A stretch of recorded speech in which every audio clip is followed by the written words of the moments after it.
देश और संविधान को बचाना हम सब की जिम्मेदारी है। आज देश में जो घटनाक्रम हो रहे हैं वह देश के लिए सही नहीं। अब देश और संविधान को बचाने की जिम्मेदारी का बोझ हम सभी के कंधे पर आ चुका है, जिसे देखते हुए भारत बचाओ संविधान बचाओ आंदोलन की प्रेस वार्ता नोएडा मीडिया क्लब में हुई। इस दौरान सभा को संबोधित करते हुए भारत बचाओ संविधान बचाओ आंदोलन के राष्ट्रीय अध्यक्ष संजय गुज्जर ने क्या कुछ कहा, आइए जानते हैं। परिचय करा देता हूँ और आपसे सभी लोगों से कहीं ना कहीं मैं लगभग 8-10 बार पीसी कर रहा हूँ नोएडा मीडिया सेंटर में, सभी एक दूसरे से हम लोग वाकिफ हैं। भारत बचाओ संविधान बचाओ आंदोलन ये 2019 से हम लोग चला रहे हैं मूवमेंट, और मेरे साथ में गोरखपुर से आए हैं श्री अरुण कुमार श्रीवास्तव जी हैं, जो विश्व शांति मिशन के राष्ट्रीय अध्यक्ष हैं और भारत बचाओ संविधान बचाओ आंदोलन के राष्ट्रीय अध्यक्ष हैं, और भारतीय किसान यूनियन एस के संरक्षक हैं।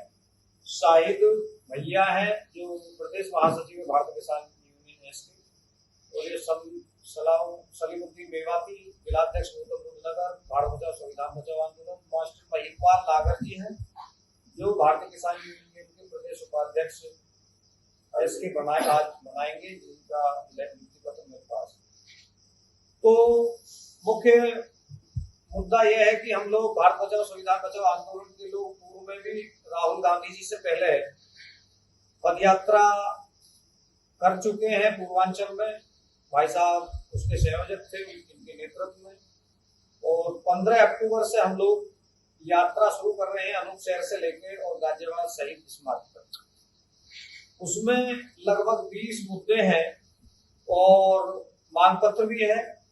तो जो मुख्य आज प्रेस कॉन्फ्रेंस के मुद्दे हैं वो ये है कि हम आपके माध्यम से केंद्र सरकार से और प्रदेश सरकार से मांग करते हैं कि ये जो बुलंदशहर मुजफ्फरनगर का जो प्रकरण था, बच्चे के साथ में जो घटना हुई है, इस प्रकार से जो आरएसएस की मानसिकता के टीचर शामिल हो रहे हैं शिक्षकों में, तो इस प्रकार की जो घटनाओं को अंजाम दिया जा रहा है बिल्कुल गलत है और ऐसी विचारधारा और ऐसी मानसिकताओं पर रोक लगनी चाहिए।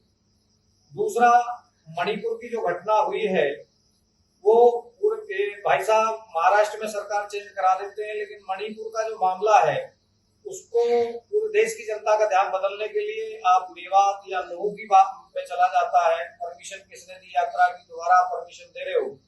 तो ऐसे सभी मुख्य मुद्दों को लेके हम लोग भारत बचाओ संविधान बचाओ आंदोलन के लगभग हजारों साथी हैं, हर जगह यूपी में संगठन मजबूत है।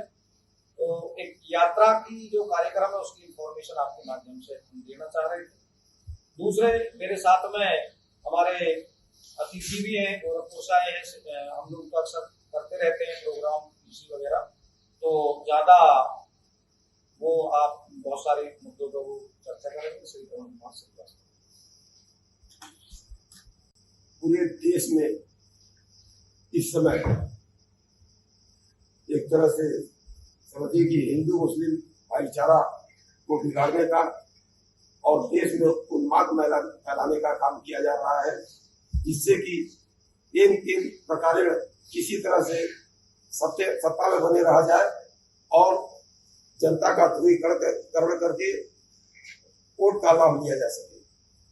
और इन्हीं सब उद्देश्यों के पूरा करने के लिए सरकार द्वारा तमाम संरक्षण प्राप्त संस्थाएं पूरे देश में आपसी विखंडन के लिए कार्य कर रही हैं, जिसका उदाहरण मणिपुर में और नूह में मेवात में देखा गया है।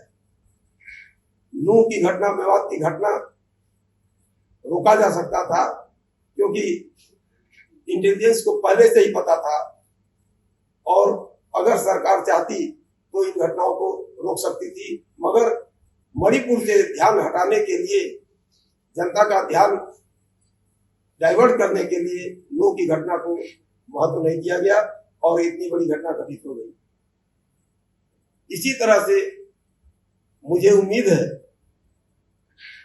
कि आगामी चुनाव को देखते हुए इस तरह की तमाम घटनाएं सरकार के संरक्षण में की जाएगी और जनता को जागरूक करने के लिए, आपसी विद्वेष को समाप्त करने के लिए, एक दूसरे में भाईचारा फैलाने के उद्देश्य से हम लोग आगामी रामनवमी के प्रथम दिन 15 अक्टूबर से अनूप शहर से लेकर के गाजियाबाद शहीद स्मारक तक जन जागरूकता अभियान चलाने के उद्देश्य से एक पद यात्रा का कार्यक्रम कर रहे हैं और उसी उद्देश्य से आज यह प्रेस कॉन्फ्रेंस किया गया है।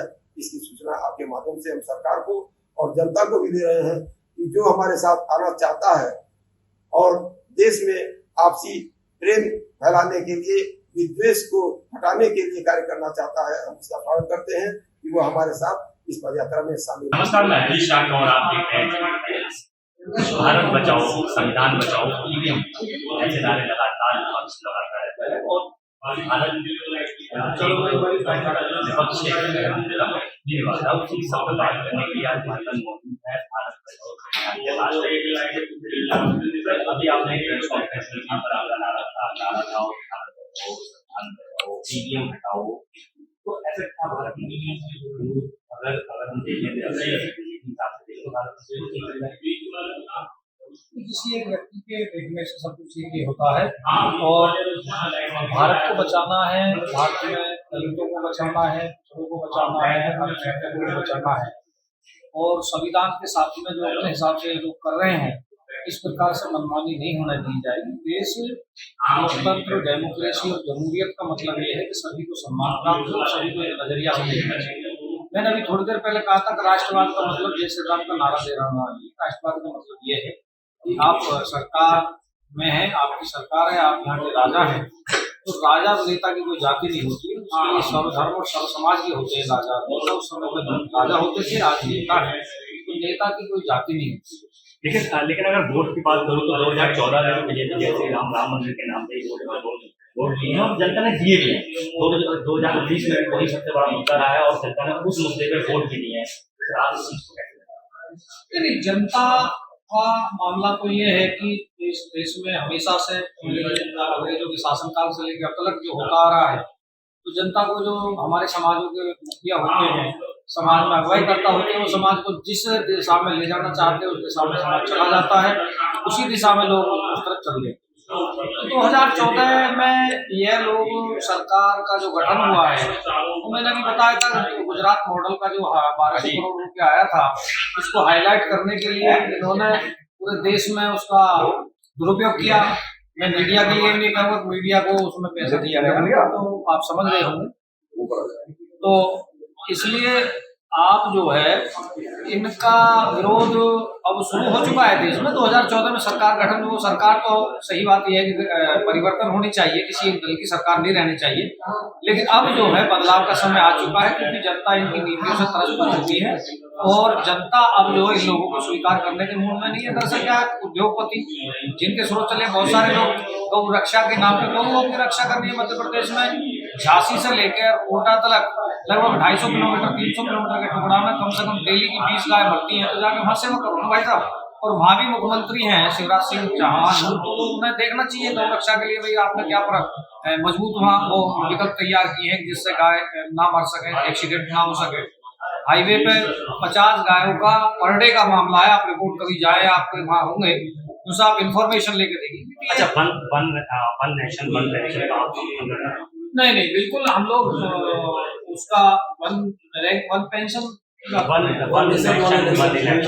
इलेक्शन, तो इलेक्शन का हम लोगों ने ईवीएम हटा के चुनाव करा है, उसका समर्थन करेंगे। अगर ईवीएम से चुनाव कराएंगे तो हम उसका समर्थन करेंगे। सर, हिमाचल में भी ईवीएम से ही चुनाव हुए थे, वहाँ पे कांग्रेस की सरकार है, तो वहाँ पे तो किसी ने सवाल उठाए नहीं ईवीएम में। नहीं, वो सवाल ना उठाने का मतलब ये है कि आप जो है बिल्कुल अगर 100% गड़बड़ी करोगे तो निश्चित तौर से लोगों की पूरी तरह समझ में आ जाएगी, तो 2-4 राज्य तो इन्हें छोड़ने ही होंगे। दिल्ली एनसीडी, दिल्ली विधानसभा, वो सब इनके एजेंडे में है, इस प्रकार का तो वो करते ही है। तो दिक्कत क्या है, इतना वेस्टेज क्यों कर रहे हो? जब इतने किलोमीटर, लाखों किलोमीटर जो है जाके चंद्रयान पे जाके रिमोट से वो चालू किया जा सकता है, तो ईवीएम भी सिस्टम से यहाँ हैंग की जा सकती है, उनको परिवर्तित नहीं किया जा सकता। अच्छा सर, लास्ट सवाल ये रहेगा, 2024 लोकसभा इलेक्शन में क्या होगा? 2024 का जो चुनाव है उसमें दरअसल सबसे महत्वपूर्ण भूमिका उत्तर प्रदेश अदा करता है। देश का तीसरा हिस्सा का राज्य है और उत्तर प्रदेश में जो क्षेत्रीय दल है उनकी बड़ी भूमिका उत्तर प्रदेश की राजनीति में होती है। तो अब निश्चित तौर से अखिलेश यादव जी इधर वेस्टर्न यूपी में, जयंत चौधरी जी और कांग्रेस पार्टी के सभी लोग साथ हैं। नीतीश कुमार भी कहीं ना कहीं सीमांचल का जो क्षेत्र है वहां थोड़ा बहुत रखते हैं दखल, या उनका आधार है। तो इसलिए निश्चित तौर से सभी लोग विकल्प तैयार कर रहे हैं और राजनीति है, चुनाव मजबूती, लेकिन संदेह फिर वही दोबारा लोगों का ईवीएम पे जाता है। इसलिए निरपक्ष चुनाव की अगर बात करें और सच्चे लोकतंत्र की स्थापना की बात करें तो ईवीएम का बंद होना बेहद जरूरी है, क्योंकि संदिग्ध रही है। पहले उसकी रिपोर्टें बहुत सारी खराब आई है, लोगों ने देखा भी है और लोगों को पता भी चला है। तो इसलिए ईवीएम बैन कराएं, वो चुनाव एक साथ कराएं, सब में कोई दिक्कत नहीं। चलिए, बहुत बहुत धन्यवाद। तो हमारे साथ मौजूद थे मानवता बचाओ संविधान के राष्ट्रीय अध्यक्ष संजय जी, जिन्होंने हमें बताया कि ईवीएम को हटाकर चुनाव कराइए, हम उसका समर्थन करेंगे, लेकिन ईवीएम के साथ चुनाव कराने का हम समर्थन नहीं करेंगे। अजीत शाह, आप टाइम्स।